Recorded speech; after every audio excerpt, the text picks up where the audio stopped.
ভিডিওটি দেখার আগে সবার কাছে ছোট্ট একটা রিকোয়েস্ট করতে চাই, প্লিজ প্লিজ প্লিজ যারা ভিডিওটি দেখবেন সবাই একটা করে সাবস্ক্রাইব করে দেবেন। আপনাদের ভালোবাসা পেলে এমন ভিডিও আরো উপহার দিব। আমার করে দুইটা ষাঁড় বড় হয়েছে, একটারও বিয়ে করার নাম নাই। আমাকে এই বয়সে রান্না করে খাওয়াতে হয় এগুলো রে। আমি আর পারবো না কাউকে রান্না করে খাওয়াতে। সকালবেলায় আরামে ঘুমাচ্ছিলাম, তখনই আম্মুর এমন কথা কানে আসলো। বুঝতে বাকি রইল না ভাইয়াকে কথা শোনাচ্ছে। এখন উঠলে আমাকেও কথা শুনতে হবে, তাই চুপচাপ শুয়ে রইলাম। কিছুক্ষণ পর হঠাৎ ভাইয়া রুমে আসলো। ওই হোসাইন, ওই ধামরা, কি হলো, চেঁচাচ্ছ কেন? তুই বিয়ে করিস না বলে আম্মুকে এত কথা শোনায় প্রতিদিন। আগে এটা বলো, বড় তুমি না আমি? আমি বড় তো কি হয়েছে, তুই বিয়ে করলে তো বাসায় একটা বউ চলে আসবে, তাই না? যাও গিয়ে তুমি বিয়ে করো। হোসাইন, লক্ষ্মী ভাই আমার, একটা বিয়ে কর প্লিজ। পাবনা দিয়ে বিয়ে করো, কাজে দিবে। দেখ, তুই বিয়ে করলে একটা নতুন বউ চলে আসবে, আর সকাল সকাল আম্মুর বকা শোনা লাগবে না। Please please. Sorry, I can help it. তোরে বলা আর শয়তানকে বলা একই। নিজে বিয়ে করার নামের নাম নাই, আমাকে আসছে বিয়ে করতে বলার জন্য। বিছানা থেকে উঠে গিয়ে ফ্রেশ হয়ে অফিসের জন্য রেডি হয়ে নিলাম। রেডি হয়ে নিচে চলে আসলাম। এসে দেখি ভাইয়া আর আব্বু নাস্তার টেবিলে গালে হাত দিয়ে বসে আছে। আম্মু সোফায় বসে বসে রাগী মুখ নিয়ে টিভি দেখতেছে। আব্বু হাতের ইশারায় বোঝালো আম্মু রেগে আছে। আমার কলিজার আম্মুটা কই রে? আম্মু একবার আমার দিকে তাকিয়ে আবার টিভি দেখায় মনোযোগ দিল। আম্মু নাস্তা দাও, অফিসে যেতে হবে। অর্ডার করবি না, যা গিয়ে বিয়ে করে নে, নিজের বউকে অর্ডার দে। আমি এই বয়সে তোদের মতো ষাঁড়দের আর রান্না করে খাওয়াতে পারবো না। বিয়ে করে ফেললে তোমার চাকরি তো চলে যাবে, তখন আবার আমাকে বা ভাইয়া দোষ দিতে পারবে না। মানে আমার আবার কিসের চাকরি? এই যে আমাদের তিনজনকে রান্না করে খাওয়ানোর চাকরিটা, বিয়ে করে বউ নিয়ে আসলে তোমার চাকরি তো চলে যাবে। লাগবে না আমার এমন চাকরি। ওকে, তাহলে ভাইয়াকে বিয়ে করিয়ে নেই, তারপর তোমাকে বৃদ্ধাশ্রমে দিয়ে আসবো। কারণ ভাইয়া বিয়ে করে ফেললে তোমাকে দিয়ে আর কি কাজ বলো? কি বললি তুই? যদি আব্বু তোমাকে রাখতে চায় তাহলে থাকতে পারো, না হলে তোমার আর কি কাজ আছে বলো? আব্বু তুমি কি বলো? এই বয়সে বউ দিয়ে কি করব? তবে তোদের বিয়ের পর যদি আমার বৌমাদের রান্নার যদি কোনো হেল্পার লাগে, তাহলে তোর মাকে চাকরিটা দিয়ে দিস। ওকে, তখন ভেবে দেখবো। আম্মু তুমি কোনটা বলো? বিয়ে করে নে, তারপর বলবি। ওকে, তাহলে আমি এখন যাই, বলেই বেরিয়ে আসতে লাগলাম। হোসাইন রাখো, আমিও আসতেছি। আমাকে ঘূর্ণিঝড়ের হাতে ফেলে চলে যাচ্ছিস তোরা? ডাক, আমিও আসতেছি। জানি এখন বাসায় থাকলে ঝাঁটার পিঠা খেতে হবে, তাই ঝড় আসার আগে চলে আসলাম। সোজা চলে গেলাম অফিসে, গিয়ে কাজ করতে লাগলাম। তখনই মোবাইলটা বেজে উঠলো। তাকিয়ে দেখে আর কেউ না, আমার গার্লফ্রেন্ড সাথীর ফোন। সাথীর বাবা মা কেউ নেই, একটা ছোট বোন আছে এই দুনিয়ায়। আর যদি কেউ থাকে সেটা বলতে গেলে আমি। ও খুব কিউট একটা মেয়ে, কিন্তু ওর ছোট বোনকে আমি এখনো দেখিনি, কারণ মাস 2-1 হলো আমাদের রিলেশনের। এসব চিন্তা বাদ দিয়ে ফোনটা রিসিভ করলাম। তুমি কি বিজি খুব? না, কেন? তাহলে কালকে বিকেলে আমার সাথে দেখা না করে কোথায় গিয়েছিলে? কালকে বিকালে তো বিয়ে করতে গিয়েছিলাম। কেন, তুমি জানো না? হুম, তা আজকে কি দেখা করা যাবে? ম্যাডাম ডেকেছে, আমি না এসে পারি? থাক, আর ঢং করতে হবে না। তা এখন আসতে পারবে একটু? কোনো জরুরি কাজ আছে নাকি? না, তেমন কিছুই না, শুধু তোমাকে দেখতে মন চাইতেছে। 5টায় পার্কে এসো, তখন মন ভরে দেখে নিও। এখন মাত্র আসলাম, আবার যদি এখনই চলে যাই তাহলে চাকরিটা আর বাঁচানো যাবে না। ওকে, বাই বেবি। আমি আবারও কাজে মন দিলাম। 5টায় অফিস শেষ হওয়ার পরে সোজা চলে গেলাম। গিয়ে দেখি সাথী ওর সাথে একটা মেয়ে নিয়ে বসে আছে। আমি স্বাভাবিকভাবেই গিয়ে বসলাম। হুসাইন, তোমাকে বলেছিলাম না আমার বোনের কথা? হুম। ওই হলো আমার ছোট বোন সুমনা আক্তার জান্নাত, সবাই জান্নাত বলে ডাকে। হাই। হ্যালো। তা কি নামে ডাকবো আপনাকে? মানে? মানে দুলাভাই না নাম ধরে? আমাকে নাম ধরে ডাকলেই খুশি হব। ওকে হুসাইন ভাইয়া, তাহলে আপনারা কথা বলেন, আমি এখন আসছি। কি হলো, জান্নাত চলে গেল কেন? বাজে কয়টা? আগে এটা দেখো। 5:40 কেন? তুমি 5টায় আসবে বলেছিলে, আর এখন বাজে 5:40। আর জান্নাতের 6টা থেকে ডান্স ক্লাস আছে, তাই চলে গেছে। ও সরি, আসলে বের হতে একটু দেরি হয়ে গিয়েছে। ওকে, তা কি খাবে বলো? তুমি যা খাবে আমিও তাই খাবো। ওকে। কিছুক্ষণ সাথীর সাথে কথা বলে বাসায় চলে আসলাম।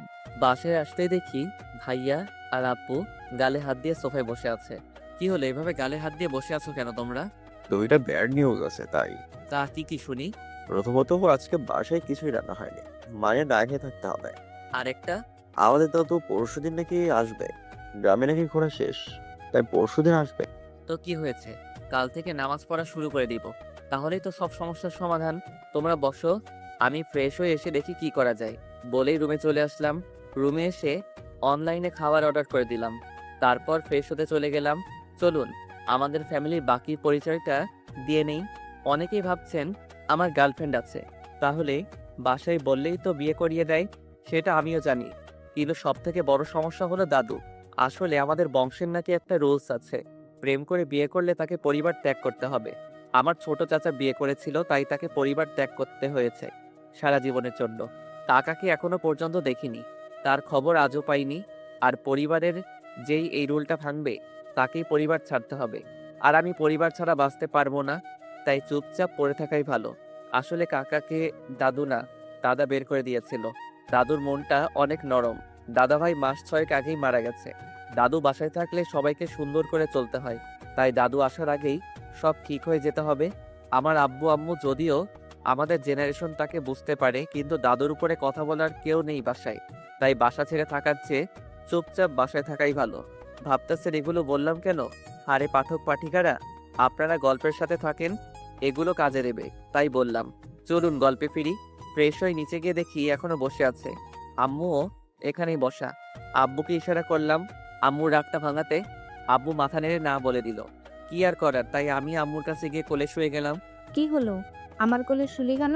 বিয়ে করার আগ পর্যন্ত তোমার কোলেই থাকবো, বউ চলে আসলে তখন আর তোমাকে লাগবে না। আমি তো আছি তোদের ফয়দার জন্য। এখন কথা না বলে খাবার দাও, অনেক খিদে লাগছে। আমি আর কাউকে রান্না করে খাওয়াতে পারবো না। ও ভালো কথা, ভাইয়া বিয়ে করবে বলে রাজি হয়ে গেছে। ভাইয়ার দিকে তাকিয়ে চোখ টিপ দিয়ে ইশারায় সায় দিতে বললাম। তোমরা মেয়ে দেখতে থাকো। ওকে, তাহলে তোরা বস, আমি রান্না করতে গেলাম। ভাইয়া আমার দিকে চোখ গরম করে তাকালো। বুঝলাম ভাইয়া রেগে আছে আমার উপর। আম্মু আজকে রান্না করার দরকার নাই, অনলাইনে অর্ডার করে দিয়েছি, এখনই চলে আসবে। ওকে, তা তোর কোনো পছন্দ আছে নাকি? ভাইয়া মাথা নেড়ে না করলো। ওকে, তাহলে আমি মেয়ে দেখতে থাকি। চিপাই পড়ে ভাইয়া হ্যাঁ বলল। তারপর খাওয়া দাওয়া করে রুমে চলে গেলাম। কিছুক্ষণ পর ভাইয়া আসলো রুমে। ওই, তুই আমার নাম নিতে গেলি কেন? এখন তো তুই সত্যি ধরে বিয়ে করে দেয়। আম্মু মেয়ে দেখতে থাকো আর আমি বিয়ে ভাঙতে থাকবো। কিভাবে? সেটা তোমার না জানলেও চলবে, এখন যাও গিয়ে ঘুমিয়ে পড়ো। ওকে বলেই বেরিয়ে গেল। তারপর ঘুমিয়ে গেলাম আরামে। এভাবে কিছুদিন চলে গেল। আম্মু ভাইয়ার জন্য মেয়ে দেখে আর আমি সেটাতে কাটি করে ভেঙে দেই। এভাবে চলছিল দিনগুলো।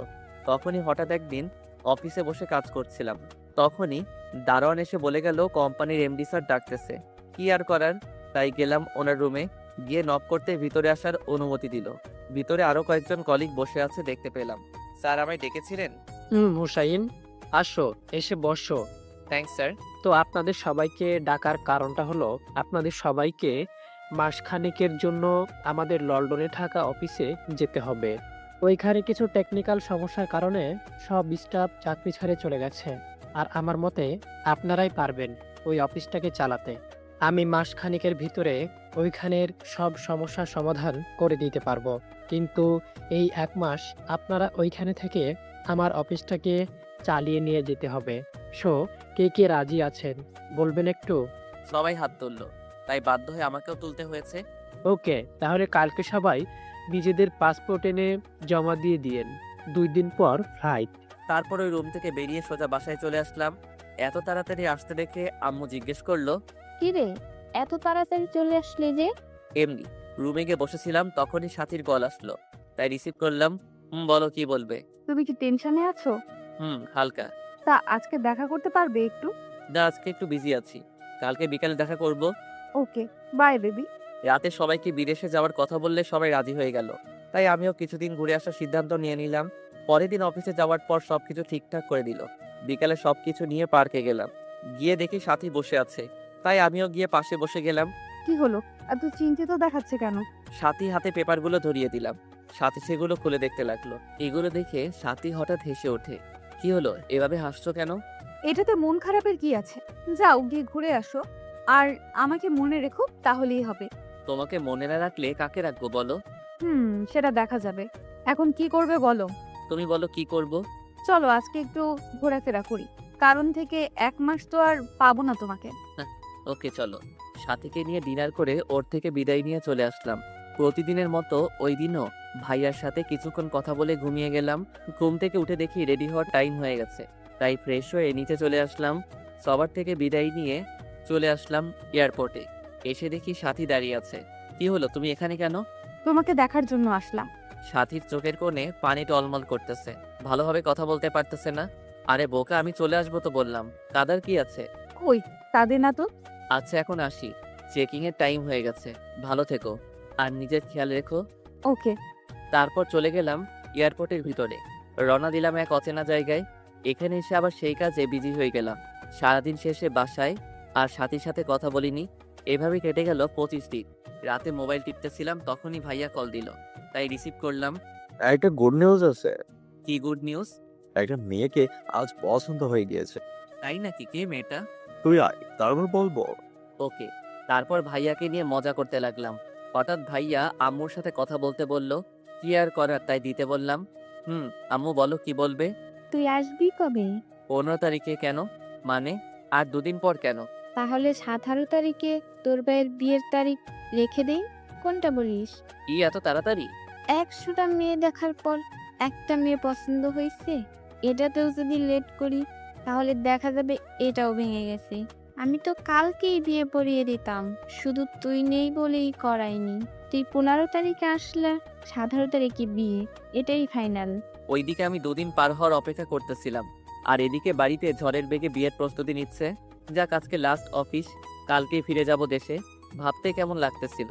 এসব ভাবছিলাম আর কফি নিয়ে অফিসের জানালা দিয়ে বাহিরে তাকিয়ে বৃষ্টির মজা নিচ্ছিলাম। বাহিরে প্রচুর বৃষ্টি, বাংলাদেশের কাল বৈশাখী ঝড়ের মতো। এমন সময় অফিসের ইনচার্জ সবাইকে মিটিং রুমে ডাকলো। মিটিংয়ে জানতে পারলাম আকাশের পরিস্থিতি খারাপ, তাই 17 তারিখ সকাল পর্যন্ত সব ফ্লাইট নাকি বন্ধ করে দেওয়া হয়েছে। 17 তারিখের বিকেল 5টার ফ্লাইটে দেশে ফিরতে হবে আমাদের সবাইকে। কথাটা শুনে মাথাটা চক্কর কেটে উঠল। বড় ভাইয়ার বিয়েতে থাকতে পারবো না, মনটা খারাপ হয়ে গেল। এখন ভাইয়াকে কি বলে বুঝ দিব? এসব ভাবতে ভাবতে বাসায় চলে আসলাম। ফ্রেশ হয়ে টিভি দেখতেছিলাম, তখনই আম্মু কল দিল। আম্মু বলো। তোর ফ্ল্যাট কালকে ল্যান্ড করবে কয়টায়? এখানে আকাশের অবস্থা ভালো না, তাই আবহাওয়া অফিস থেকে 17 তারিখ সকাল পর্যন্ত সব ফ্লাইট বন্ধের ঘোষণা করে দিয়েছে। তাহলে এখন কি হবে? কি আবার হবে? 17 তারিখের বিকেলের ফ্লাইটে আসতেছি। তোমরা তোমাদের কাজ করে যাও। তারপর অনেক কষ্টে সবাইকে মানালাম, কারণ বিয়েতে সবাইকে ইনভাইট করা হয়ে গেছে। এখন ডেট পিছিয়ে দেওয়া অসম্ভব, তাই তারিখ অনুযায়ী বিয়ে হবে বলে দিলাম। সাথীকেও কথাটা জানিয়ে দিলাম। তারপর দিলাম একটা আরামের ঘুম। 17 তারিখে বিকালে ত্যাগ করলাম বিদেশের মাটি। দেশে গিয়ে চেকিং করাতে করাতে প্রায় রাত 12টা বেজে গেছে। তারপর সোজা বাসায় চলে আসলাম। বাসায় এসে দেখি বাসাটা অনেক সুন্দর করে সাজানো, অনেক মেহমানও এসেছে। ভিতরে গিয়ে সবার খবর নিলাম। ভাইয়া এসে আমাকে জড়িয়ে ধরলো। চল, তোর ভাবিকে দেখবি। অনেক রাত হয়ে গেছে, কাল সকালে পরিচয় হয়ে যাব না হয়।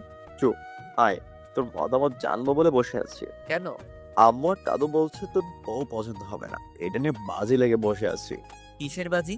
তোর পছন্দ হলে আম্মু আর দাদু আমাকে 5,000 টাকা দেবে, আর না হলে আমি দেব। ওকে চলো তাহলে, ভোট হয়ে যাক। বলেই ভাইয়াকে নিয়ে ভাবির রুমে চলে আসলাম। এসে দেখি ভাইয়ার খাটের উপর একটা মেয়ে লম্বা ঘোমটা দিয়ে বসে আছে। তাই প্রথমে সালাম দিলাম, আসসালামু আলাইকুম ভাবি। ওয়ালাইকুম আসসালাম। মা, ঘুমটাটা একটু তোলো তো, তোমার ছোট দেবরের সাথে পরিচয় হয়ে নাও তুমি। ভাবি তাও ঘুমটা উঠাচ্ছে না। কিছুটা অবাক হলাম ভাবির এভাবে বসে থাকার কারণে।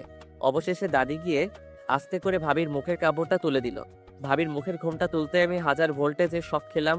2 পা পিছিয়ে দাঁড়ালাম আমি, কারণ ভাইয়ার বউ আর কেউ না, আমার গার্লফ্রেন্ড। এটা নিজেকে বিশ্বাস করতে পারতেছি না। কি করে হতে পারে এটা? সাথী এমনটা করতে পারলো আমার সাথে? আমি দেশে না থাকা এটা হয়ে গেল? না, এটা হতে পারে না। এসব ভাবছিলাম, তখনই ভাইয়ার ডাকে ঘর থেকে বেরিয়ে আসলাম। কিরে, ভাবি পছন্দ হয়েছে তোর? যাক, তাহলে কি রেস্ট নে, পরে কথা হবে। আচ্ছা। রুমে এসে দরজাটা লাগিয়ে দিলাম। তারপর পুরোনো কথাগুলো ভাবতে লাগলাম। তখনই কেউ রুমের দরজায় নক করলো। পিছনে ফিরে দেখি ভাইয়া। কি হলো, তুমি এত রাতে? আর বলিস, ওদের নাকি এখনো বউ দেখা শেষ হচ্ছে না। আমারও ঘুম আসছে না। তুই এতদিন পর আসছিস, তাই ভাবলাম একটু ছাদে গিয়ে গল্প করি। আয় চল, বলে ভাইয়া নিয়ে ছাদে গেলাম। ছাদে দাঁড়িয়ে দাঁড়িয়ে আমি সাথীর কথা ভাবছিলাম, তখনই ভাইয়া বলে উঠলো, আচ্ছা, এবার তো তোর বিয়ের পালা, তো বিয়েটা কবে করবি? করবো। মনের মতো মেয়ে পেয়ে গেলে। তাই নাকি? তা তুমি এই মেয়েকে পেলি কোথায়?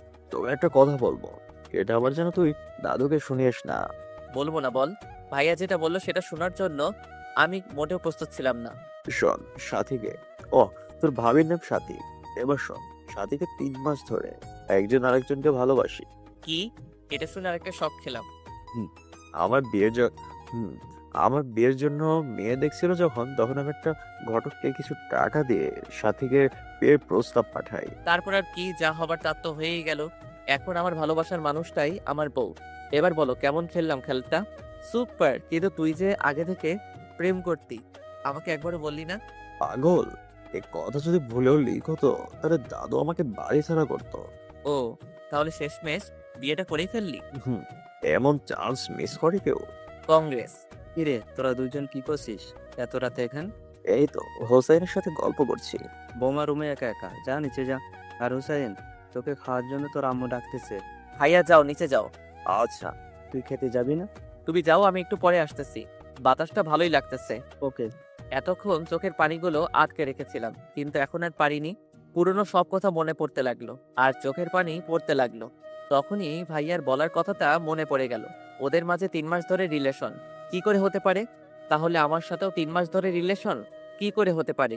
এটা না, কিছুতেই ভাবতে পারতেছি না। সব কথার ক্লিয়ার হবে জান্নাতকে পেলে। তাই ফেসবুকে ঢুকে জান্নাতকে খুঁজে বের করলাম।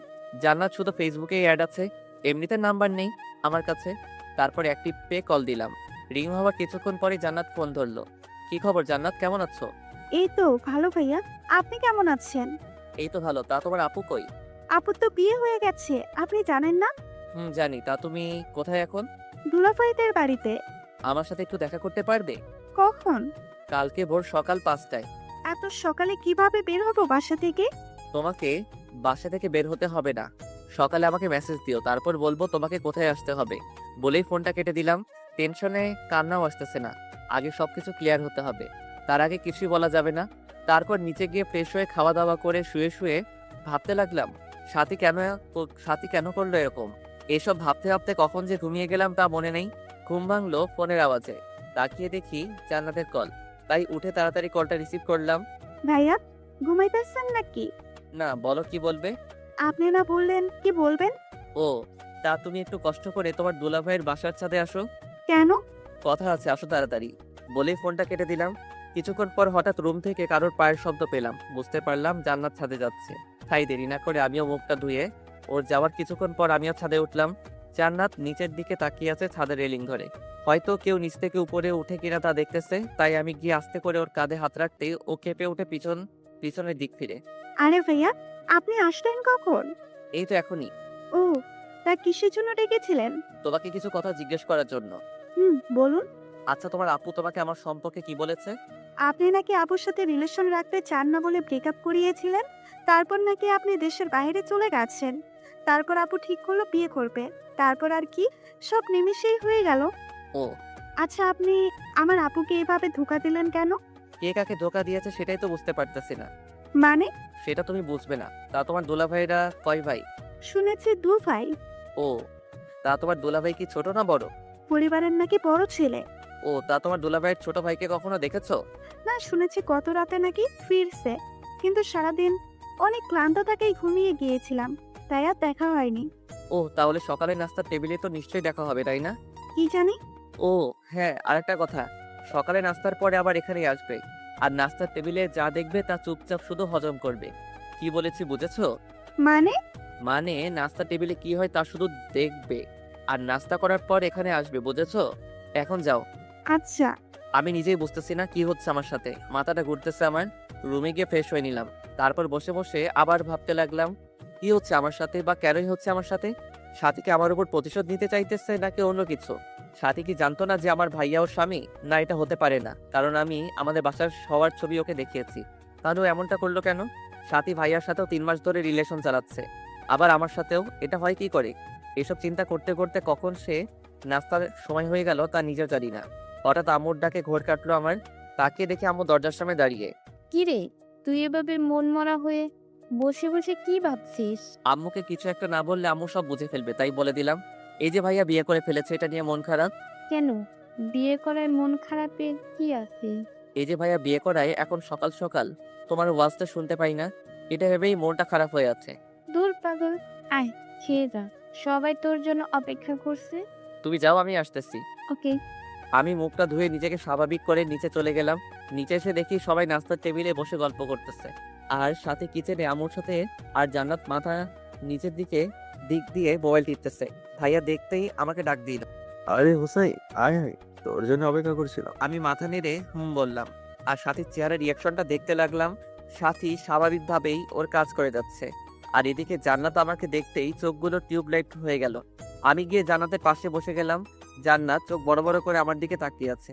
টেবিলে বসতে সবাই নাস্তা করতে শুরু করলো, কিন্তু জান্নাত আমার দিকে এখনো চোখ বড় বড় করে তাকিয়ে। কি হলো জান্নাত, খাচ্ছ না কেন? একদম আস্তে করে বললাম, যেন জান্নাত ছাড়া কেউ শুনতে না পায়। আরে জান্নাত, তোমাদের তো পরিচয় করানো হয়নি।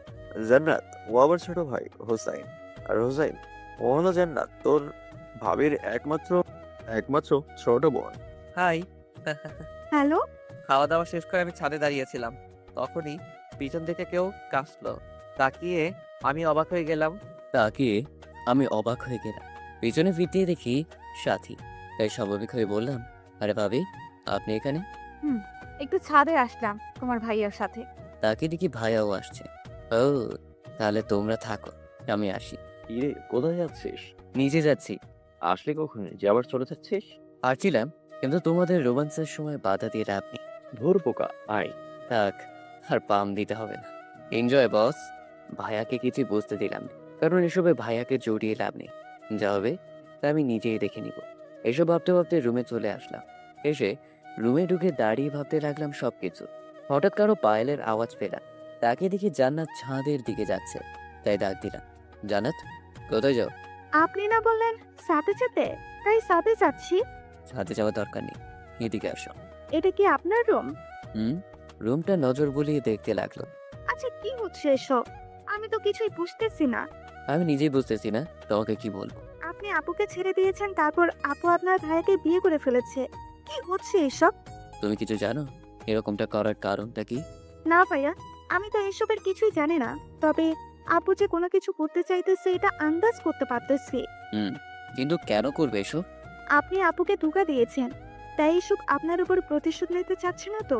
কে ধোকা দিয়েছে তোমার আপুকে? আপনি? আরে আমি জান্নাতকে সত্যটা বলতে গিয়েও বললাম না। যা করার আমাকেই করতে হবে। আচ্ছা, তুমি এখন যাও, আর তোমাকে আপুকে এগুলো বলো না, কেমন? ওকে। আমাকে সাথে সাথে কথা বলতেই হবে। আর ও এতটা স্বাভাবিক হয়ে চলে কিভাবে, এসব ভাবতে হতেই মাথাটা ব্যথা করতে লাগলো। তাই আম্মুকে ডাক দিলাম। কি রে, এভাবে ডাকতেছিস কেন? মাথাটা ব্যথা করছে, একটু টিপে দাও না। কাল রাত জার্নি করে এসেছিস, তাই এরকম একটু নিয়ে নে। কফ খেয়ে ঘুম আসছে না। তাহলে দিন খেয়ে নে। টেনশনে ঘুম আসবে না, এই মেডিসিন খেয়ে নেওয়াই ভালো, পরে সবকিছু দেখা যাবে। ওকে, যাও তুমি। আম্মু চলে গেল। আমি একটা ঘুমের ট্যাবলেট খেয়ে শুয়ে গেলাম। কিছুক্ষণ পর হারিয়ে গেলাম ঘুমের রাজ্যে। ঘুম ভাঙে তাকিয়ে দেখি ভাইয়ার সাথী চেয়ারে বসে আছে। আমাকে চোখ খুলতে দেখে ভাইয়া বলে উঠলো, এখন কি অবস্থা তোর? ভালোই। আমার আবার কি হবে? এখন বাজে কয়টা তাকিয়ে দেখি সন্ধ্যা 7টা বেজে গেছে, তাই ফট করে উঠে বসলাম। যা, ফ্রেশ হয়ে খেয়ে নে কয়েকটা। আমাকে এখন বাইরে যেতে হবে। কেন এখন বাইরে কেন যাবে? একটু কাজ আছে, তুই গিয়ে ফ্রেশ হয়ে নিচে চলে আয়। হুম। আর সাথী, তুমি গিয়ে ওর জন্য খাবার রেডি করো। আমি উঠে চলে গেলাম ফ্রেশ হতে। ফ্রেশ হয়ে এসে নিচে চলে গেলাম। গিয়ে দেখি ভাবি সব কিছু রেডি করছে। আমি গিয়ে টেবিলে বসে গেলাম, প্লেটটা উল্টে রাখলাম। আমি ভাব দিচ্ছি। আমি কোনো বেইমানের হাতের খাবার খাই না। হোসাইন, তুমি আমাকে ভুল বুঝতেছো। ভুল বুঝতেছি কিনা তা তো জানি না, তবে তুমি যে একটা চাল চালতেছো এটা আমি জানি। তুমি ভুল ভাবতেছো। দেখ, এখন আপাতত খেতে দিবেন ভাবি? এখানে কথা বাড়ালাম না, কারণ বাসায় সবাই আছে, তাই খাওয়া দাওয়া করে চুপচাপ রুমে চলে আসলাম। তারপর সিগারেট নিয়ে সোজা চলে গেলাম ছাদে। সিগারেট জ্বালিয়ে সমানে টানতে লাগলাম। তখনই পেছন থেকে কারোর কাশির আওয়াজ পেলাম। তাকে দেখি জান্নাত। আরে তুমি? ভাইয়া, আপনি সিগারেট খান? মাঝে মধ্যে, বাস্তবে কিন্তু খাই না। এটা তো খারাপ জিনিস। জানি, তবে মাথায় যখন জ্যাম লেগে যায় তখন এটা চোটাতে সাহায্য করে। মানে হলো, মাথায় যখন টেনশন থাকে তখন এটা খেলে টেনশন ফ্রি হয়। ও, তাও এটা খাওয়া ভালো না। আর আপনি আজ থেকে এটা খাবেন না প্লিজ। ওকে, ট্রাই করব। আচ্ছা, নিজের গার্লফ্রেন্ডকে ভাবি ডাকতে কেমন লাগে আপনার? ভালোই লাগে। আপুর জন্য কষ্ট হয় না আপনার? না, কেন? কারণটা বলা যাবে না। ওকে, তা এখন কি করবেন? ঘুমাবো। হো, তাহলে আপনি থাকেন, আমি আসি। আমি গিয়ে ল্যাপটপ নিয়ে অফিসের কাজ করতে বসে গেলাম। কাজ শেষ করে শুয়ে গেলাম। সকালে কারোর ডাকে ঘুম ভাঙল। তাকে দেখে জান্নাত কফির মগ নিয়ে দাঁড়িয়ে আছে। চোখ খুলে ভালো করে তাকিয়ে আমি টাসকি খেয়ে গেলাম। কারণ জান্নাত আজকে শাড়ি পরেছে, আর শাড়িতে যে ওকে এত সুন্দর লাগে তা আমি কখনো ভাবতেও পারিনি। ওহ, জান্নাতের ব্যাপারে তো আপনাদের বলাই হয়নি। জান্নাত সাথীর ছোট বোন, এটা তো জানেন। জান্নাত এবার অনার্সের ছাত্রী। দেখতে হয়তো সাথীর থেকেও সুন্দর, আর চেহারায় মায়াবী ছাপ আছে। যে কোনো ছেলের ক্রাশ হওয়ার যোগ্যতা আছে। দেখতে পুরোই নিষ্পাপ, সারা শরীর একদম পারফেক্ট, হয়তো জিম করে। আর সব থেকে সুন্দর হলো ওর গালের নিচের দিকে তিলটা। হাসলে তিলটা ওকে আরো মায়াবী করে তোলে। এক কথায় একটা পরি। চলুন গল্পে ফিরি। আরে, তুমি কফি নিয়ে এসেছো? আন্টি আর আপু কাজ করতেছে, তাই আমি কফি নিয়ে আসলাম। আর আপনাকে ডাক দিতে আসলাম, অফিসের নাকি টাইম হতে যাচ্ছে। ও হ্যাঁ, আর আজকে শাড়ি পরেছো? কাহিনী কি? আর বললেন না, আমি নিচের কাপড়ের ব্যাগ পাশে ফেলে এসেছি, তাই কি আর করব। আপুর একটা শাড়ি পরেছি। ও, ওকে, আমি আসি। আমি রেডি হয়ে অফিসে চলে গেলাম। অফিসে কাজ করছিলাম, তখনই ফোন আসলো। তাকে দেখি আব্বু। কি হলো আব্বু, ফোন দিয়েছো কেন? তুই কি বেশি বিজি নাকি? না, কেন? আমাদের অফিসে আয় একটু কাজ আছে। কেন, কোনো সমস্যা? না, আয় একটু। যাক, কি আর করে। তাই গেলাম অফিসে। গিয়ে ভিতরে ঢুকে অবাক হয়ে গেলাম। ভাবি, ভাই আর আব্বু অফিসে এসে বসে আছে। আর আমাদের অফিসটাও ভালো করে সাজানো হয়েছে। কি হলো ভাইয়া, আজকে কোনো অনুষ্ঠান আছে নাকি? আজকে তোর ভাবিকে অফিসে সবার সাথে পরিচয় করিয়ে দিব। তা আমাকে ডাকার কারণটা কি? এখানে তুই না থাকলে হয় নাকি? আমার অনেক কাজ আছে, আমি গেলাম। বসে থাক এখানে, আর অনুষ্ঠান শেষ হলে যাবি একেবারে। ওকে, তারপর আর কি, সবাইকে ডেকে পরিচয় করিয়ে দিল। তারপর সবাইকে অফিসে লাঞ্চ করানোর আয়োজন করানো হলো। খাওয়া দাওয়া শেষ করানোর পর আমি গিয়ে চেয়ারে বসে রইলাম। কিছুক্ষণ পর ভাইয়ের আব্বু এসে আমার সামনে দাঁড়ালো। কি হলো, এবার সামনে এসে দাঁড়ালে কেন? তোকে ছোট একটা কাজ করতে হবে। তোমাদের এভাবে দাঁড়ানো দেখে বুঝে ফেলেছি কিছু একটা করতে হবে। তা বলে ফেলো, কি করতে হবে? তুই একটু তোর ভাবিকে বাসায় পৌঁছে দিয়ে তুই সেখান থেকে তোর অফিসে চলে যাস। তোর মাথা ঠিক আছে? আমাকে তাড়াতাড়ি অফিসে ফিরতে হবে। আরে, আমরা তোর বসকে ফোন দিয়ে বলে দিয়েছি তোর যেতে একটু দেরি হবে। তো যাওয়ার সময় একটু নামিয়ে দিয়ে যাস। তোর বউকে তুই নামিয়ে দিয়ে আয়, গিয়ে। আরে, এমনিতে বিয়ের কারণে অনেক কাজ জমে আছে, তাই প্রেশারটা একটু বেশি। আর এমনিতেও তুই তোর ভাবির সাথে পরিচয় হসনি, তাই যেতে যেতে পরিচিত হয়ে নিবি। আর ওকে একটু নামিয়ে দিয়ে তুই চলে যাবি। বউ তোমার, তুমিই গিয়েছিল। আর আমার এত পরিচয় হয়ে লাভ নেই। পরিচয় হওয়া লাগবে না তো, হাতিকে বাসায় নামিয়ে দিয়ে যাস, তাহলেই হবে। ওকে, এই একটা চান্স সাথীর সাথে সরাসরি কথা বলার। তাই রাজি হয়ে গেলাম। আমি নিচে গিয়ে গাড়িতে বসেছিলাম। কিছুক্ষণ পর ভাবেও গাড়িতে এসে বসলো। তারপর গাড়ি চালাতে লাগলাম। আর কোথায় থেকে শুরু করব ভাবছি। তা বিবাহিত জীবন কেমন লাগছে? ভালোই। আমার কিছু প্রশ্নের উত্তর দিবে? বলো, কি জানতে চাও? গাড়িটা একটা সাইড করে রাখলাম। আচ্ছা, তুমি এই বিয়েটা কেন করলে? তাও আবার আমার ভাইকে? হুসেন, আমি জানতাম না যে ও তোমার ভাই। কেন, আমি তোমাকে আমার ফ্যামিলি ফটো দেখাইনি?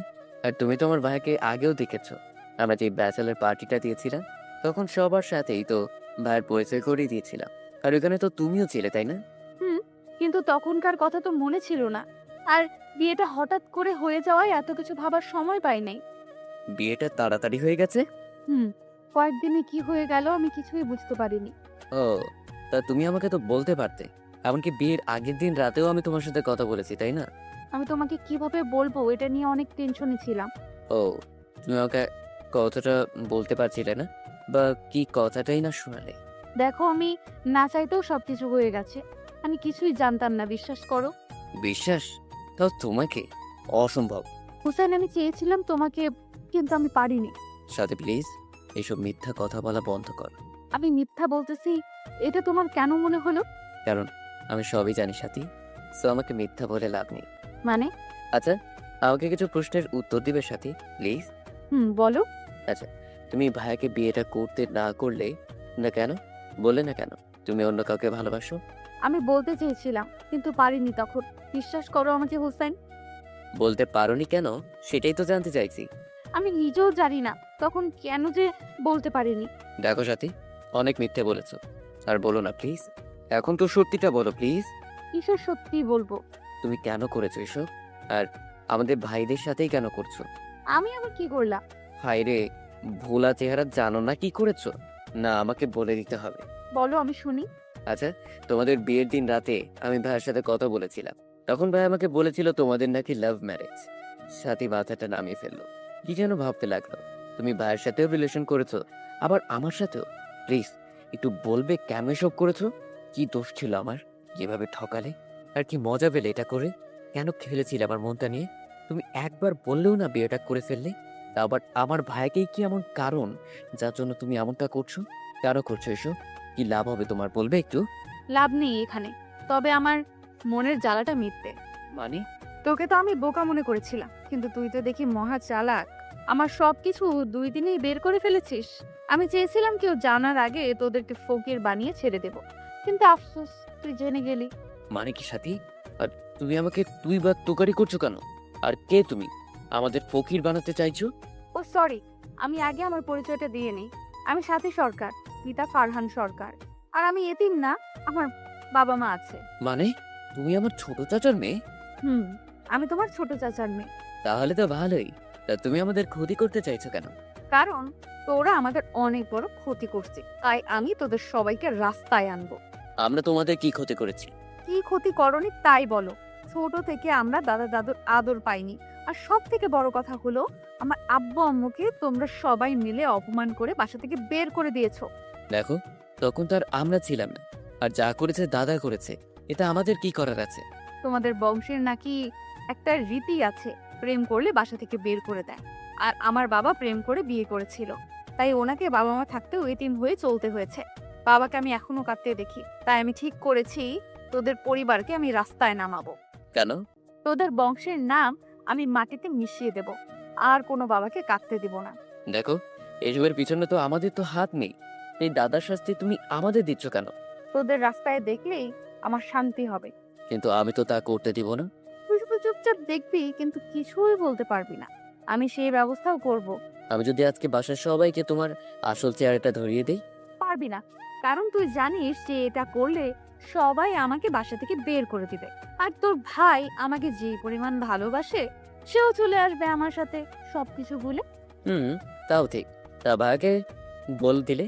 তাও সে আমাকে ভালোবাসবে, কারণ আমি ওর চোখে ভালোবাসার সাগর দেখি। বাহ, মাস্টার প্ল্যানিং করে আসছো তুমি। ভাইকে এমন ভাবে ফাঁসিয়েছো যে ছাড়ানো সম্ভবই না। হুম, তা তুমি যা করছো সেটা কি ঠিক? তোমার দাদা যেটা করেছিল সেটা কি ঠিক? দেখো, ওইটা গিয়ে তুমি ওনাকে জিজ্ঞেস করো। ওই কথাটা নিয়ে তুমি আমাদের হয়রানি করবে কেন? তোমরা তো তারই বংশধর, তাই না, তোমাকে বোঝাতে পারবো না। বোঝাতে এসো না প্লিজ। ওকে, আমি হুসাইন তো আছি, চিন্তা করো না। আমি দেখছি কি করা যায়। ওকে। তবে সবকিছু করতে এখন অনেক কঠিন হয়ে যাবে, কারণ আমি যে জেনে গেছি তাই। আর তুমি এটা করলে কেন? কোনটা? এই যে আমার সাথে রিলেশন করলে, আমার ভাইয়ের সাথেও রিলেশন করলে, এটা কারণটা জানতে পারি? আসলে আমি দেখতে চেয়েছিলাম কে বেশি ইমোশনাল প্রেম নিয়ে, কে আমার জন্য নিজেকে কোরবানি দিতে পারে। আর সেটাতে তোমার ভাইয়া সিলেক্ট হয়েছে। ও, তা এত ভালোবাসা পেয়েও সেটার অবমাননা করবে? তোমাদের সবার সাথে আমার স্বামীকে টানছো কেন? আরে ও হলো আমার ভালোবাসা, আর তোমাদের সবাইকে রাস্তায় নামানোর প্রধান হাতিয়ার। ও, তাহলে তো অনেক বড় প্ল্যান করে এসেছো তুমি। হুম। আফসোস, এখন আর সেটা সফল হবে না, কারণ আমি যে দেয়াল হয়ে গেলাম। আমি দেওয়াল ভাঙতেও জানি। ওকে, সেটা সময় বলে দিবে। ভাবতেও পারিনি তুই এত কিছু বুঝে ফেলবি। আমিও বুঝিনি তোমরা দুই বোন এতটা খারাপ হতে পারো। মানে? মানে তোমরা দুই বোন মিলে এমনটা করতে আসবে সেটা আমি ভাবতেও পারিনি। দেখ, জান্নাত অনেক ভালো মেয়ে, ওই সবের কিছুই জানে না। মানে? মানে এই প্ল্যান আমি একাই জানি। জান্নাত তো এটাও জানে না যে তোরা আমাদের আত্মীয়। জান্নাত এসবের কিছুই জানে না। ও, তার মানে তুমি গল্পে একাই সৈনিক, আর আমার ভাইয়া তোমার প্রধান হাতিয়ার। হুম। ওকে, তাহলে এই যুদ্ধটায় আমি কাউকে শরিক করব না। এই যুদ্ধে আমি একাই সৈনিক। বাহ, গুড। তবে একটা কথা, আমার পরিবারের কারোর উপর যেন কোনো শারীরিক ক্ষতি না হয়। তুই কি পাগল? আমি কি এখানে মানুষ মারতে এসেছি নাকি? তাও ঠিক, কিন্তু যদি হয় তখন আমার ভিতরের ভিলেনটাকে দেখতে পাবে বলে দিলাম। আরে ধুর, আমি মারবো না তো, শুধু রাস্তায় নামাবো, কারণ ওদের সব অহংকার আমি মাটিতে মিশিয়ে দিব। ওকে, তোমার প্ল্যানগুলো ভালোভাবে হলেই ভালো হয়। আসার সময় একটাও কথা বললাম না, বাসে এসে ভাবিকে নামিয়ে দিয়ে আমি সোজা চলে গেলাম অফিসে। সারাদিন কাজ শেষ করে বাসায় এসে ঢুকতেই দেখি সাথী বসে বসে দাদুর সাথে গল্প করছে। মনে মনে ভাবলাম, কি অভিনয় না এটা করতে পারে এই মেয়েটা। এইসব ভাবতে ভাবতেই রুমে চলে গেলাম। রুমে এসে বসে বসে ভাবতে লাগলাম, বাসার কাউকে এটা নিয়ে জানানো যাবে না, তারপরে ভাইয়ের উপরে প্রেশারটা যাবে। এমন আছে দাদু বাসা থেকে বেরও করে দিতে পারে। তাই এটাতে কাউকে কিছু না বলে যা করার আমাকেই করতে হবে। কি করা যায় এটা নিয়ে আমাকে চিন্তা করতে লাগলাম। এটা নিয়ে চিন্তা করছিলাম তখনই জান্নাত হুট করে রুমে চলে আসলো। ভাইয়া আপনার কফি। থ্যাঙ্কস বলে ওর হাত থেকে মগটা নিয়ে নিলাম। জান্নাতকে দেখে মনে হলো ও আমার অনেক কাজে আসবে। আপাতত কিছু ইনফরমেশন বের করতে হবে। জান্নাত, তোমার কি কোনো কাজ আছে নাকি এখন? না, কেন? তাহলে বসো, একটু গল্প করা যাক। বলেন, কি বলবেন? আমি যে ওই সময় কফি খাই এটা তোমাকে কে বললো? আপু দিয়ে যেতে বললো, তাই দিতে আসলাম। ও, তা তোমাকে তো আজকে পরীদের মতো লাগছে, তা কি তুমি জানো? কি যে বলেন ভাইয়া। শাড়িতে তোমাকে একদম পরীদের মতো লাগছে। কেন জানি এখন তোমাকে দেখতেই মন চাইছে। থাকেন, আমি গেলাম। জান্নাতের মুখ লজ্জায় লাল হয়ে গেল। বলেই চলে যাচ্ছিল, তখনই আমি আবার ডাক দিলাম, জান্নাত একটু শোনো। বলেন। রাতে একটু ছাদে আসতে পারবে? তোমার সাথে কিছু জরুরি কথা আছে। ওকে। একটু ম্যাবে শুরু বললাম, যাক কাজে দিয়েছে। এখন জান্নাতের থেকে কথা বের করতে হবে এইসব ভাবছিলাম, তখন আম্মু এসে খাবারের জন্য ডেকে গেল। খাওয়া দাওয়া করে রুমে এসে একটা সিগারেট টেনে তারপর ছাদে গেলাম। ছাদে কেউ নেই দেখে জান্নাতকে নক করলাম ছাদে আসতে। তারপর দাঁড়িয়ে দাঁড়িয়ে আবার ভেবে নিলাম কি করব। কিছুক্ষণ পর কেউ পিছনে হাত রাখলো, তাকে দেখি জান্নাত। ভাইয়া কি কিছু ভাবতেছেন? না, ও, তা বলেন, কি বলতে ডেকেছিলেন? আসলে তুমি তো আমাদের পরিবারের সবাইকে চিনো তাই না? কেন? কিন্তু জান্নাত, তুমি তো তোমাদের পরিবারের কথা আমাকে বললেই না। মানে? মানে তোমাদের পরিবারে কে কে আছে, কে কি করে, মানে তোমাদের ফ্যামিলি ডিটেলস। ও সরি, আসলে আমরা ইউকেতে থাকি, ওইখানের নাগরিক আমরা। আমাদের পরিবারে আমরা 4 জন। আমি, আব্বু আম্মু আর আপনার ভাবি। আমরা বাংলাদেশে এবার ঘুরতে এসেছিলাম। তখনই আপু ঠিক করে ফেলে সে বাংলাদেশে বিয়ে করবে, আর তারপর বিয়েও করে ফেলে।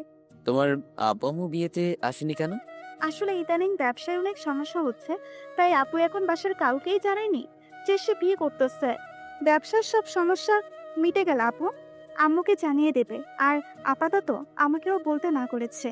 ও, তা তোমার আব্বুর নাম কি? ফাহাদ সরকার। কেন? না এমনি, আসলে আমি তো কখনো জানতাম না তোমাদের ব্যাপারে, তাই আজকে একটু জেনে নিলাম আর কি। ও, আচ্ছা, তোমাদের কোম্পানির নাম কি? Group of company. ও ভালো, তা তুমি কি ইউকেতেই ফিরে যাবে নাকি? না, আপাতত দেশেই আছি। আব্বু আম্মু আসলে ওনাদের সাথে দেশে ফিরবো। ও, তাহলে তো ভালোই। আচ্ছা, তা আপনি এখন কি করবেন? কি করবো মানে, সাথী জান্নাতকে সব বলে দেয়নি তো। মানে এখন কি সিঙ্গেল থাকবেন নাকি মিঙ্গেল হবেন, কোনটা? ও, হাফ ছেড়ে পাঁচটা। কি করবেন এখন? তোমার মতো একটা মেয়ে পেলে আবার মিঙ্গেল হয়ে যাব। ওকে, খোদা যেন আপনার আশাটা পূরণ করে। তারপর আরো কিছুক্ষণ জান্নাতের সাথে কথা বলে নিচে চলে আসলাম। রুমে এসে ফ্রেশ হয়ে শুয়ে শুয়ে কি করা যায় এটা ভাবতে লাগলাম। অনেক ভেবেচিন্তে একটা উপায় মাথায় আসলো। তারপর মনে মনে হাসতে লাগলাম, সাথী তুমি যা করতে চাইছো আমি তোমাকে তার 4 গুণ ফিরিয়ে দেব। এইসব ভাবতে ভাবতেই ঘুমিয়ে গেলাম, কারণ কাল সকাল থেকে অনেক কাজ আছে। সকালে আম্মুর ডাকে ঘুম ভাঙি, তাকে দেখি সকাল 6টা বাজে। কি হলো, এত সকালে ডাকলে কেন? তোর ফোন বাজতেছে। ও দাও বলেই ফোনটা ধরলাম। অফিসের বস ফোন দিয়েছিল, জরুরি অফিসে যেতে হবে। কি সমস্যা নাকি হয়েছে ডিলারদের সাথে, কি আর করার, তাই উঠে ফ্রেশ হয়ে চলে গেলাম অফিসে। সারাদিন অফিসের ঝামেলা শেষ করে বাসায় আসলাম। তারপর বসে বসে গান শুনছিলাম, তখনই মনে পড়লো তৌফিকের কথা। তৌফিক ইউকেতেই থাকে, আরও অনেক বড় একটা কোম্পানি ম্যানেজার, তাই যা করার ওকে দিয়েই করাতে হবে। এই ফোনটা বের করে ফোন দিলাম ওকে। একবার রিং হওয়ার পর ফোনটা ধরলো। কিরে মামা, কি খবর? ভালো, তোর কি খবর? কি আর অবস্থা, চলতেছে দিন। শোন, তোকে একটা কাজে ফোন দিয়েছিলাম। কি কাজ? তোকে আমার কিছু ইনফরমেশন বের করে দিতে হবে। কিরকম ইনফরমেশন? একজন লোকের সব ইনফরমেশন বের করে দিতে হবে, এমনি কি তার সম্পত্তিগুলো কার কার নামে আছে সেগুলো পর্যন্ত। কি বলিস মামা, এটা তো অনেক বড় বিপজ্জনক কাজ। তুই পারবি কি না সেটা বল। দেখ হুসাইন, এটা বাংলাদেশ না যে ঘুষ দিয়ে বের করে ফেলতে পারবো। এটা ইউকে। যদি কর্তৃপক্ষ জানতে পারে আমি কারো সম্পত্তি লিস্ট দেখছি, বা তার ব্যাপারে ইনফরমেশন এসছে, তাহলে আবার জেল হতে পারে। তার মানে তুই পারবি না, তাই তো? দেখ, আমি সেটা বলিনি। তুই লোকের নাম ঠিকানা পাঠা, আমি দেখতেছি আমার সহপাঠীদের সাথে কথা বলে। ওকে, আমি পাঠাচ্ছি। তুই ওদের সাথে কথা বলে আমাকে জানা। ওকে। আমি ইমেইলে ওকে কোম্পানির নাম ঠিকানা সব কিছু দিয়ে দিলাম। গুগল থেকে আরো কিছু ইনফরমেশন নিলাম, এমনকি ফাহাদ কাকুর ছবিটাও পেলাম। সবকিছু ওকে দিয়ে ল্যাপটপ বন্ধ করে খেতে চলে আসলাম। এসে দেখি সবাই বসে গল্প করছে, তাই আমিও গিয়ে বসে গেলাম। সব টেনশন বাদ দিয়ে মজা করতে লাগলাম। হঠাৎ সাথীর দিকে নজর পড়তে দেখি ও কারোর সাথে ফোনে কথা বলছে। হঠাৎ সাথীও আমার দিকে তাকালো। আমি ওর দিকে তাকিয়ে একটা রহস্যময় হাসি দিলাম। ব্যাস, ওর সবকিছু শেষ, মুখটা শুকিয়ে গেল, আর কি যেন ভাবতে লাগলো। তারপর আমি আবার ওদের সাথে মজা করতে লাগলাম। তারপর খাওয়া দাওয়া করে একেবারে রুমে আসলাম। ল্যাপটপটা ওপেন করতে দেখি তৌফিক নক করে রেখেছে। হুসাইন, বের করতে কিছুদিন সময় লাগবে। কিরকম? এই 2 সপ্তাহ খানেক। আসলে বুঝেছি তো, এগুলো সময়ের কাজ। আর এদেশে তো ঘুষ নেয় না, আর যারা নেই তারা অনেক সেফলি কাজ করে, তাই কিছু সময় লাগবে। ওকে, কিন্তু যাই করিস একটু তাড়াতাড়ি, আর এই কথাটা যেন কেউ জানতে না পারে। আরে তুই চিন্তা করিস না, এটা জানাজানি হলে আমারই বিপদ হবে। সো তুই নিশ্চিন্তে ঘুমা। ওকে বলে ল্যাপটপ পাশে রেখে ঘুমিয়ে গেলাম। সকালে আম্মুর ডাকে ঘুম ভাঙলো। নাস্তা করে রেডি হতে লাগলাম অফিসে যাওয়ার জন্য। তখনই আম্মু দরজায় নক করলো। কি রে, রেডি হচ্ছিস? কেন? তুই যাওয়ার সময় জান্নাতকে একটু ড্রপ করে দিবি। কেন? জান্নাত কোথায় যাবে আবার? ওর নাকি একটা জরুরি ক্লাস আছে, তাই ওকে আজকে ভার্সিটিতে যেতে হবে। যাও, গিয়ে রেডি থাকতে বলো। ও রেডিই আছে, তুই যাওয়ার সময় ওকে নামিয়ে দিয়ে যাস, তাই হবে। ওকে। রেডি হয়ে নিচে গিয়ে দেখি জান্নাত রেডি হয়ে বসে আছে। ওকে দেখি মাথাটা চক্কর দিয়ে উঠলো। তাকে দেখি জান্নাত আজকে অন্য দিনের চেয়ে অনেক সুন্দর হয়ে সেরেছে। চোখে কাজল, মাথার চুলগুলো সুন্দর করে গুছিয়ে রাখা, কপালে টিপটা আরো সুন্দর করে তুলেছে জান্নাতকে। এসব ভাবছিলাম, তখনই জান্নাত চোখের সামনে হালকা করে ওর চুড়ি নাড়া দিল। এটা আমি ভাবনা জগৎ থেকে বাইরে আসলাম। কি হলো, এভাবে আমার দিকে তাকিয়ে আছেন কেন? না, এমনি। চলো, এমনিতে লেট হয়ে যাচ্ছে। চলেন। তারপর দুজনে গাড়িতে এসে বসলাম। তারপর গাড়ি চালাতে লাগলাম আপন গতিতে। শুনলাম আজকে নাকি আপনার ইম্পর্টেন্ট ক্লাস আছে। হুম। আচ্ছা, তোমাকে একটা পার্সোনাল প্রশ্ন করি। বলেন। তোমার কি কোনো বিএফ আছে? ভাইয়া, এই দেশে আমরা মাত্র 4 মাস এসেছি, সো এখানে বিএফ থাকা অসম্ভব। তাহলে আজকে কিসের ক্লাস করতে যাচ্ছে? মানে? মানে যে মেয়েদের বিএফ থাকে না তাদের তো সাধারণত ইম্পর্টেন্ট ক্লাস থাকে না। তো তোমার আবার কি ক্লাস আছে? ও আসলে আজকে যাওয়ার কারণটা হলো এতদিন যে ক্লাসগুলো মিস করেছি সেইগুলো নোট করতে আনবো, আর সামনে তো এক্সাম, তাই সেটার চার্ট নিতে যাব। বিশ্বাস হচ্ছে না কেন জানি আমার। কেন? মানলাম ক্লাস করতে যাচ্ছেন, তাহলে এত সেজে গুজে কেন? তা একটা মডার্ন মেয়ে হয়ে কপালে টিপ, এটা হজম হচ্ছে না। আসলে একটা মেয়েকে দেখে ভালো লাগলো, তাই আজকে আপুর টিপটা বেশ শখ করে একটা লাগিয়ে নিলাম। ও, তা এটা তো বাসাতেও লাগাতে পারতেন। ভার্সিটিতে পড়ে যাচ্ছেন কেন? এমনি দেখি সবাই কি কমেন্ট করে। ও গুড। তা হঠাৎ করে এমন পরিবর্তন করলে মেনে নিতে কষ্ট হয়। সো এসব করার আগে একবার জানাবেন প্লিজ। ওকে, সামনে গিয়ে ডানা রাখেন। ওকে। আপনি কি এটাতে ভর্তি হয়েছেন? কেন? এটাতে আমি স্টাডি করেছি। তাই নাকি? তাহলে তো আমার আর সমস্যা নাই। মানে? মানে এখন থেকে কোনো সমস্যা হলে আপনি তো আছেনই। আসেন আমার সাথে বলে আমি ওর সাথে গাড়ি থেকে নামলাম। আপনি কি ভিতরে যাবেন নাকি? কেন, কোনো সমস্যা? না মানে আপনি গিয়ে কি করবেন? আপনার সব সমস্যা শেষ করে দিয়ে আসি। ওকে চলেন। ওর একটা বান্ধবী আসলে হঠাৎ করে। কিরে জান্নাত, তোর বোনের বিয়ে শেষ হলো? হুম। আপনি হুসাইন ভাইয়া না? হুম। আরে ভাইয়া, কেমন আছেন? আর আপনি এখানে? একটু কাজ আছে তাই আসতে হলো। ও ভাইয়া, আপনার একটু হেল্প লাগবে আমার। কেমন হেল্প? আপনি একটু আপনার বন্ধুদের বলে দিবেন যেন আমাকে ডিস্টার্ব না করে। আচ্ছা আসো। ভাইয়া, আপনাদের পরীক্ষা বর্ষে আমরা এসে ভর্তি হই, তাই হয়তো আমাকে চিনতে পারেননি আপনি। কিছু না বলে সোজা ক্যান্টিনে চলে গেলাম। গিয়ে দেখি আমার সবগুলো ফ্রেন্ডস গুলো বসে আড্ডা দিচ্ছে। ওরা হলো বর্তমান ইউনিভার্সিটির বড় ভাই। যাই হোক, ওরা আমাকে দেখেই আমার কাছে আসলো, এসে আমাকে জড়িয়ে ধরলো। জান্নাত অবাক হয়ে আমার দিকে তাকিয়ে আছে। আরে মামা, তুই এতদিন পর হঠাৎ ভার্সিটিতে? তো ওদের মনে পড়লো তাই চলে আসলাম। আচ্ছা, আই বস। মামা, আজকে একটু কাজ আছে, তাই তাড়াতাড়ি যেতে হবে। চলে যাবি মানে? আর জান্নাতকে সাথে নিয়ে এসেছিস, কাহিনী কি? আসলে জান্নাত হলো আমার কাজিন, সো সবার সাথে আর যাই করিস ওকে যেন কেউ ডিস্টার্ব না করে। নাফিস আমার মুখের দিকে হা করে তাকিয়ে আছে, মনে হচ্ছে অনেক বড় শখ খেয়েছে। কি হলো, এবার তাকিয়ে আছিস কেন? না, এমনি। আচ্ছা ভাবি, আপনি যান, কেউ আপনাকে ডিস্টার্ব করবে না। কেউ যদি করে তাহলে আমাকে বলবেন, তাহলেই হবে। ওই ভাবি কে? নাফিস আমার দিকে তাকালো, আমি ইশারায় সরি বলতে বললাম। ও সরি, মুখ ফসকে বের হয়ে গেছে। জান্নাত, তুমি যাও, আর সমস্যা হলে আমাকে জানিও। ওকে। জান্নাত ফাঁস করে আমার দিকে ঘুরে তাকালে। কিরে মামা, কাহিনীটা কি বলতো? কিসের কাহিনী? এই প্রথম তুই কোনো মেয়ের জন্য সুপারিশ করলি। তুই তো এমন ছিলি না। আরে এমনি, ওর যেন সমস্যা না হয় তাই বললাম আর কি। ও, তা তুই জান্নাতকে ভাবি বললি কেন? আরে আমি তো ভাবছিলাম জান্নাতকে হয়তো তুই বিয়ে করবি। না হলে এভাবে কলেজে এসে আমাদেরকে দেখিয়ে বলে যেতিস না যে ওকে ডিস্টার্ব করিস না। একটা ফোন করলেই তো হতো। আরে যাচ্ছিলাম এখান দিয়ে, ভাবলাম তোদের সাথে দেখা করে যাই। আচ্ছা, জান্নাতকে কি আমাদের ভাবি বানানোর মতলব আছে নাকি? নাফিসের কথাটা ভাবতে লাগলাম। আসলে খারাপ কথা বলেনি নাফিস, সাথীর বড় হাতিয়ার হলো আমার ভাইয়া, আর এটাই হলো আমার কমজোরির জায়গা। সাথীকে দমাতে হলে ওর একটা কমজোরির জায়গা রাখতে হবে, নাহলে পরেও শক্তিশালী হয়ে যাবে। আর জান্নাত হলো সেই কমজোরিটা। এমনিতেও আমার একটা হাতিয়ার লাগবে, সো জান্নাতকে হাতিয়ার বানাতেই হবে। এসব ভাবছিলাম, তখনই নাফিসের ভাবনার জগৎ থেকে বেরিয়ে আসলাম। কিরে, কি এত ভাবছিস? জান্নাত কি হবে নাকি আমাদের ভাবি? তোর কথাটা ভালো লাগছে, ভেবে দেখবো। ওকে মামা, তা এখন কি করবি? অফিসে যেতে হবে। ওকে, কিন্তু মাঝে মাঝে আসিস। ওকে, আর বাকিগুলো কই? ওরা আজকে আসবে না, তাই আমাকেই সামলাতে হবে। ওকে তাহলে আরেকদিন আসিস। ওকে বলে সেখান থেকে চলে আসতে লাগলাম। আসার সময় দেখি জান্নাত আমার দিকেই আসছে, তাই আমিও দাঁড়ালাম। কি হলো, কিছু বলবেন? থ্যাঙ্কস উপকার করার জন্য। ওয়েলকাম।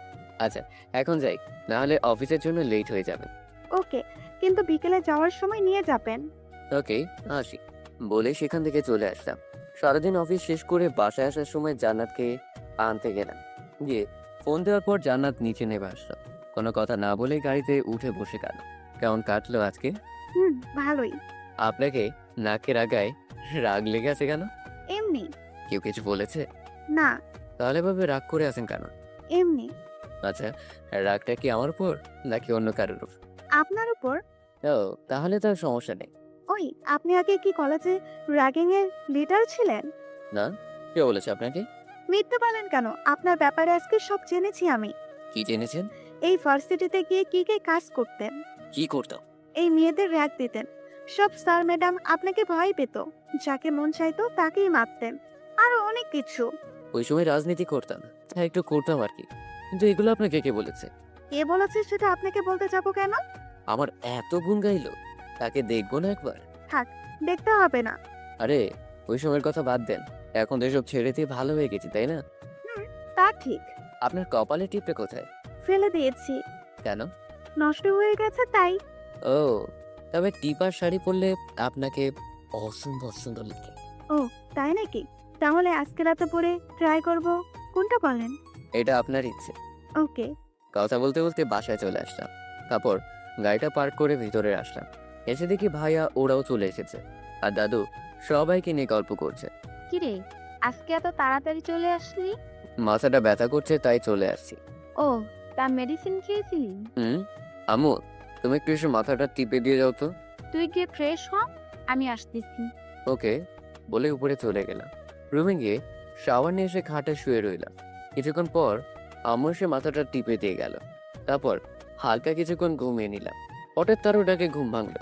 তাকে দেখি জান্নাত সামনে দাঁড়িয়ে, তাও শাড়ি পরে আর কপালে ছোট্ট একটা টিপ।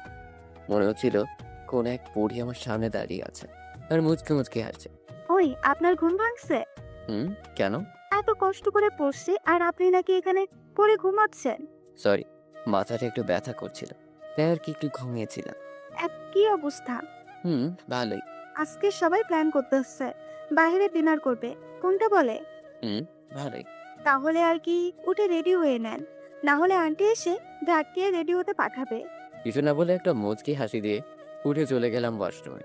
ফ্রেশ হয়ে এসে দেখি জান্নাত চলে গেছে, তাই রেডি হয়ে ছাদে গিয়ে দাঁড়িয়ে সিগারেট ধরিয়ে টানতে লাগলাম। কিছুক্ষণ পর হঠাৎ কেউ পেছন থেকে বলে উঠলো, টেনশন কি বেশি হয়ে গেছে? পেছনে ফিরে দেখি সাথী দাঁড়িয়ে আছে। না, প্ল্যান করছি। আমি তো আর আগে থেকে প্ল্যান করিনি, তাই এখন একটু ভাবছি আর কি। লাভ নেই। সেটা সময় না হয় বলবে। ও ভালো কথা, তোমাকে নিচে ডাকতেছে। বাসার সবাই নাকি আজকে বাইরে ডিনার করবে, তাই তোমাকে রেডি হতে বলেছে আম্মা। আমি রেডি হয়ে আছি। ও তাহলে তো ভালোই। আচ্ছা আমি এখন আসি। আমি দাঁড়িয়ে দাঁড়িয়ে আবার সিগারেট টানায় মন দিলাম। সিগারেট শেষ করে রুমে এসে মোবাইলটা নিয়ে নিচে গেলাম। মোটামুটি সবাই রেডি। আমি গিয়ে ভাইয়ের পাশে বসে গেলাম। কি রে, তুই এত তাড়াতাড়ি রেডি হয়ে গেলি? তা হঠাৎ করে এমন অদ্ভুত ডিসিশন নিলা যে? কোন ডিসিশন? এই যে আজকে বাইরে খেতে যাওয়ার প্ল্যান। আরে আজ তাদের সাথে বাজি লেগেছিলাম, আর বাজিতে হেরে গিয়েছি।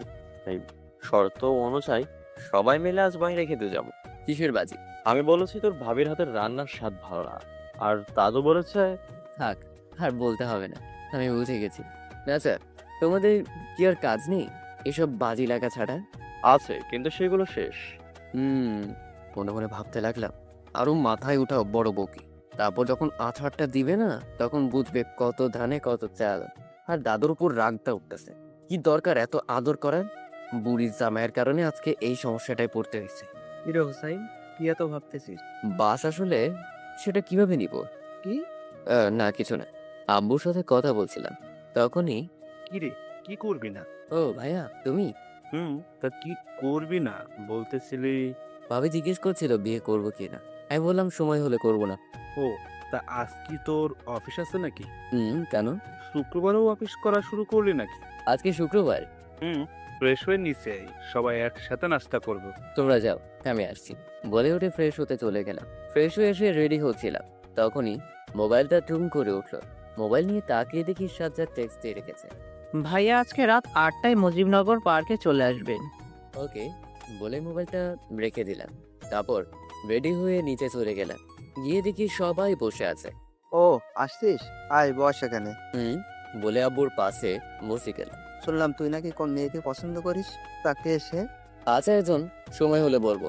এবার তো তোর বিয়ে করার পালা, তো বল কবে মেয়েকে আমাদের দেখাবি? নাস্তা খাবো না, চলে যাব। আচ্ছা খা। তারপর নাস্তা করে উপরে চলে আসলাম। রুমে বসে বসে গান শুনছিলাম, তখনই দরজায় জান্নাত নক করলো। আসতে পারি? থাক, আসার দরকার নাই। জান্নাত একটা হাসি দিয়ে ভিতরে চলে আসলো। তা এই সময় কি মনে করে? আপনি আমাকে ওই দিন মিথ্যে বলেছিলেন কেন? কোন দিন? আপনার নাকি গার্লফ্রেন্ড নেই, তা আজকে সবার সামনে তো ঠিকই বললেন আপনার গার্লফ্রেন্ড আছে। আপনি সত্যি একটু সহজ সরল। জান্নাতের কথা শুনে আর মুখের অবস্থা দেখে আমি হাসি থামাতে পারলাম না, তাই ওর সামনেই হু হু করে হেসে দিলাম। জান্নাতের মুখটা কিছুক্ষণের মাঝে আগুনের মতো লাল হয়ে গেল। না, আমার দিকে অগ্নি চোখে তাকালো। কি হলো, হাসতেছেন কেন? আপনার কথা শুনে। কেন? আমি আবার কি বললাম? আপনি জানেন আমার গার্লফ্রেন্ড নেই, তারপর এসে জিজ্ঞেস করতেছেন। নাস্তার টেবিলে যে বলে আসলেন। সেটা বলেছি মিথ্যে, কারণ এই কথাটা না বললে না ওরা ভাইয়ের মতো আমাকেও ধরে বিয়ে করিয়ে দেবে। সত্যি বলতেছেন তো? হুম। কথাটা যেন মনে থাকে। আর বিকেলে কি ফ্রি আছেন? না, তবে সন্ধ্যায় ফ্রি আছি। ওকে, তাহলে আমি এক জায়গায় যাব, আর আপনাকেও নিয়ে যাব কোথায়? একজনের সাথে পরিচয় করিয়ে দিতে। ওকে, কিন্তু আমাকে 7:30টায় ছেড়ে দিতে হবে। কেন? একজনের সাথে ছোট্ট একটা মিটিং আছে, তাই।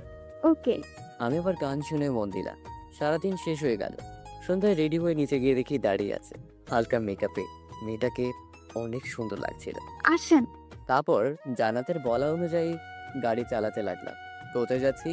বললাম না, একজনের সাথে পরিচয় করিয়ে দেব। ওকে বলে চুপচাপ করে গাড়ি চালাতে লাগলাম। অবশেষে জান্নাত একটা পুরনো বাড়ির পিছনে গাড়ি থামাতে বললো। আমি কিছু না বলে চুপচাপ গাড়ি থেকে নেমে দাঁড়িয়ে রইলাম। কিছুক্ষণ পর কয়েকটা ছেলে আসলো। জান্নাত ওদেরকে দেখে এগিয়ে গেল, তাই আমিও ওর পিছনে গেলাম। এই যে, ও হলো নীল, আমার বেস্ট ফ্রেন্ড। আর নীল, ও হলো তোদের দুলাফাই। হাই ভাইয়া। হ্যালো। জান্নাতের কথা শুনে আমি আকাশ থেকে পড়লাম। কি বললো? আমার মাথাটা ঘুরতে লাগলো। নিজের কানকে বিশ্বাস করতে পারছি না, তাই নিজেকে সামনে নিলাম। আচ্ছা শোনো, ওর একটা হেল্প লাগবে, তাই তোমার সাথে দেখা করতে চেয়েছে। বলো ভাই, তোমার কি সমস্যা? আসলে ভাইয়া, আমি গ্রামের ছেলে, শহরে পড়তে এসেছি। আমার শহরে কোনো রিলেটিভ নেই, তাই থাকার জন্য মেসটাই আছে। কিন্তু ম্যাচে নাকি জায়গা নেই। আমি আমার বন্ধুদের কাছ থেকে জানতে পেরেছি ম্যাচে জায়গা আছে, কিন্তু বড় ভাইয়া তা আটকে রেখেছে। ভাইয়া, আপনি যদি একটু ওনাদের বলে দিতেন, তাহলে আমার থাকার জায়গাটা হয়ে যেত। আমি ওর কথা শুনে আমি জান্নাতের দিকে তাকালাম। জান্নাত ইশারায় অনুরোধ করলো, ওকে, তুমি কালকে নাফিজের সাথে দেখা করো, তাহলেই হবে। থ্যাঙ্কস ভাইয়া। ওয়েলকাম। আর আমাকে এখন যেতে হবে, আমি আসি। ওকে ভাই, ভালো থাকবেন। বলেই জান্নাতকে নিয়ে সেখান থেকে চলে আসলাম। গাড়িতে এসে গাড়ি নিয়ে বাসার দিকে ছুটতে লাগলাম। একটা কথাও বললাম না। সরি, আসলে ওর সামনে আপনাকে আমার সামনে বানানোর কারণে। বানানোর কারণটা কি? আসলে ও আমাকে পছন্দ করে, হয়তো ভালোবাসে, কিন্তু আমি ওকে ওই নজরে কখনো দেখিনি। তাই এই চান্সে সব সমস্যার সমাধান করে দিলাম। এখন থেকে আর আমাকে পছন্দ করবে না। আমিও সব ঝামেলা থেকে বেঁচে গেলাম। ও, একজনের কাছ থেকে বাঁচতে গিয়ে আর একজনকে স্বামী বানিয়ে ফেললে। ভালো করেছি। এখন আমাকে বাসায় নামিয়ে দিয়ে আপনি কোথায় যাবেন সেখানে যান। ওকে, বলে আপন মনে গাড়ি চালাতে লাগলাম। তারপর জান্নাতকে বাসায় নামিয়ে দিয়ে আমি আবার ছুটলাম সেই মুজিবনগর পার্কের কাছে। সেখানে পৌঁছে কিছুক্ষণ বসে থাকার পর হঠাৎ দেখলাম সাজ্জাদ আর নিলয় ভাই আসছে। তারপর তারা আমাকে নিয়ে একটা বাসার ভেতরে চলে গেল। হোসাইন, তোমার ব্যাপারে সব বলেছে সাজ্জাদ আমাকে। ভাই, আপনার শুধু আমাকে ইনফরমেশনগুলো দিবে, আপনাদের টিমের বদনাম হতে দিব না, আমি ওয়াদা দিলেন। আর ওই মেয়েটাও জানবে না যে আমিও সব প্ল্যান জেনে গেছি। খেলতে নিজে গিয়ে খেলবো। তুমি আমার ছোট ভাইয়ের মতো, তাই তোমাকে সব হেল্প করব আমরা। কিন্তু দেখো, এটা যেন কোনোভাবে লিক না হয়ে যায়। এটা আমার দায়িত্ব। আজ থেকে আপনি এটা নিয়ে চিন্তা করবেন না। আর আপনাদের কোনো হেল্প লাগলে বলবেন। আচ্ছা ঠিক আছে, তাহলে এখন উঠি, অনেক কাজ আছে। তারপর আমি বাসায় চলে আসলাম। এসে রুমে গিয়ে ফ্রেশ হয়ে নিলাম। তারপর খাওয়া দাওয়া করে দিলাম একটা ঘুম। এভাবে কেটে গেল কয়েকদিন। একদিন সকালে ঘুম ভেঙে গেল ফোনের চিল্লানিতে। তাকে দেখি সেই প্রাইভেট নাম্বার, মানে সাজ্জাদের কল। তাই তাড়াতাড়ি রিসিভ করলাম। বল, কি হয়েছে? তোমাকে মেয়েটা সব ইনফরমেশন পাঠিয়েছি, চেক করে নাও। ল্যাপটপ নিয়ে চেক করে দেখলাম সব কিছু এসেছে। ওকে ওকে, আর দেখো এটা যেন ফাঁস না হয়। ওকে বলেই ফোনটা রেখে দিলাম। তারপর ঘুম থেকে উঠে নিচে গিয়ে নাস্তা করে আসলাম। রুমে এসে দেখি মোবাইলে অনেকগুলো কল এসে আছে। তাকিয়ে দেখি তৌফিকের কল, তাই তাড়াতাড়ি কল ব্যাক করলাম। রিং হতেই কল রিসিভ করলো। হুসাইন, ইমেল চেক কর। ওকে বলেই কলটা কেটে দিলাম। তারপর ইমেলগুলো দেখতে লাগলাম আর অবাক হয়ে গেলাম। প্রথমে দেখতে লাগলাম তৌফিকের ইমেইলগুলো। ছোট চাচার সব সম্পত্তি তার দুই মেয়ের নামে, আর ওদের কোম্পানির মালিক হলো জান্নাত সরকার। মোটামুটি ভালোই সম্পত্তি আছে ছোট চাচার, তবে সাথে থেকে জান্নাতের নামে সম্পত্তি বেশি। সবগুলো কাগজ বের করে দেখার পর গেলাম সাজ্জাদের ইমেলগুলোতে। প্রথমে নজর পড়লো ওর কল লিস্টে। তাকে দেখি ভাইয়ের নাম্বারে অনেকগুলো কল দেয়া। তারপরে নাম্বারটা চোখে পড়তেই চমকে গেলাম, কারণ সেই নাম্বারটা হলো আমাদের কোম্পানির ম্যানেজার। তারপর গেলাম সাথের ইমেল লিস্টে। গিয়ে আমি আরো চমকে যাই। তাদের কথাবার্তা দেখে আমি বুঝতে পারলাম ওরা দুজনে হয়তো ফ্রেন্ড, আর আমাদের কোম্পানির একটা বড় অ্যামাউন্ট লিখে নিবে। আরো নিচে যেতে দেখলাম আমাদের কোম্পানির পিছনে 20 একর জমি লিখে নেওয়ার প্ল্যান করছে, তাও খুব শীঘ্রই। আমি অবাক হয়ে যাই ওর মেসেজগুলো দেখে। তারপর কি করব সেটা নিয়ে ভাবতে লাগলাম। অবশেষে কোনো উপায় না পেয়ে আমি একটা প্ল্যান করলাম। তারপর আমি ফোনটা হাতে নিলাম, নিয়ে কল দিলাম নাফিজকে। কিছুক্ষণ পর ফোনটা রিসিভ করলেন। কি রে মামা, এখন কল দিলি? শোন, কিছুদিনের জন্য তোদের সবার কাজ আছে। কি কাজ? তোরা আজ থেকে আমাকে কিছু কাজ করে দিতে হবে। তোদের পুরো মাসের খরচ আমি দিব, এটা নিয়ে চিন্তা করিস না। আরে কি বলিস মামা, বল তোর কি হেল্প লাগবে? শোন, তোরা সবাই আড্ডাখানায় চলে আয়, আমি কিছুক্ষণের ভিতরেই আসছি। বলে ফোনটা কেটে দিলাম। তারপর রেডি হয়ে চলে গেলাম সেখানে। গিয়ে দেখি সবাই এসে গেছে। বল মামা, তোর কি হয়েছে? তোদের সবার কিছু হেল্প লাগবে আমায়। কেন করাচ্ছি বা কি কারণ, এগুলো কেউ জানতে চাইবে না। ওকে, কিন্তু তোর যে একটা কিছু হয়েছে সেটা বুঝতে পারতেছি। তোর কি হেল্প লাগবে শুধু বলিস, তাহলেই হবে। ওকে, আরেকটা কথা, এই কথা যেন কেউ না জানে। তার কাজটা একেবারে সিক্রেট। ওকে, তুই চিন্তা করিস না। তারপর ওখান থেকে চলে আসলাম বাসায়। দুপুরে খাওয়া দাওয়া করে ভাবলাম একটু ঘুমিয়ে নিই। খাওয়া দাওয়া করে দিলাম এক ঘুম। বিকালে উঠলাম একেবারে। তাকে দেখি জান্নাত দাঁড়িয়ে, হাতে একটা বালিশ নেই। কি হলো, হাতে বালিশ কেন?